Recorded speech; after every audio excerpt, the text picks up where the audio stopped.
If you're feeling intimidated about your Aventure adding a battery, I used to look at this a lot and I'd say, well, what's that extra? Okay, you got 2 for the battery, 2 for the controller. What's the 5th terminal for?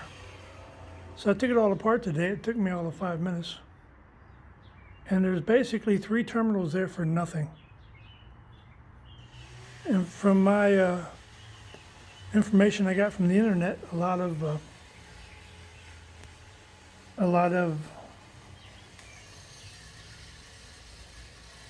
batteries are like that on all e-bikes. So I'm going to order my, probably get me about a 15 amp hour battery, 48 volt. Give me a $150 battery blender. If you ain't got $150, all you got to do is leave the connectors where you can get to them. Unplug one battery. When it goes dead, plug the charged battery back up. Wouldn't be that hard to do.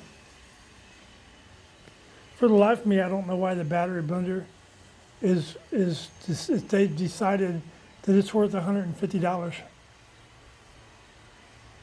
My camper batteries, 12 volt batteries, I have 2 of them. They're in parallel. There's no fire, there's no battery getting hot.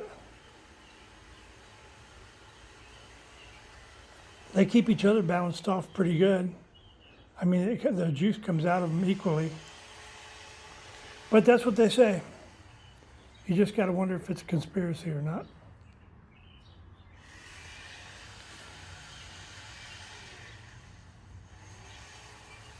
I seen a guy do a test on the internet where he had a battery blender and he was watching the charge as it slowly let the overcharged battery, the higher charged battery, it slowly let the juice from that went to the lower charged battery. And then all of a sudden the post just ended abruptly. I would be interested to see him do the same test on 2 batteries without the battery blender and see how fast. Now, if there was any transparency there and honesty, you think he would have done that so you could see how fast the higher charged battery evens out into the lower charged battery.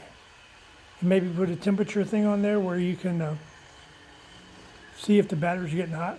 Put a temperature thing on the batteries when you're doing the test with the battery balancer or whatever they call that thing. What did I say? The battery blender. The battery blender. That would be conclusive. But the way that ended, he just did it with the battery blender in place and showed that the voltage was dropping from the higher charged battery real slow, and then it went off. But as soon as they can get me another battery, I get about, throttle only, I get about 20 miles out of this bike. So as soon as I get another battery, I will probably have 40 miles, and that's as far as I need to go.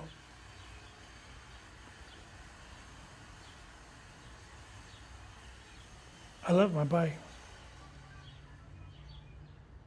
There's no greater satisfaction than driving past the filling stations when they're asking $5 for a gallon of gas. I'll let you go now. Just wanted to show you this for people who's got Aventure. That's a wrap.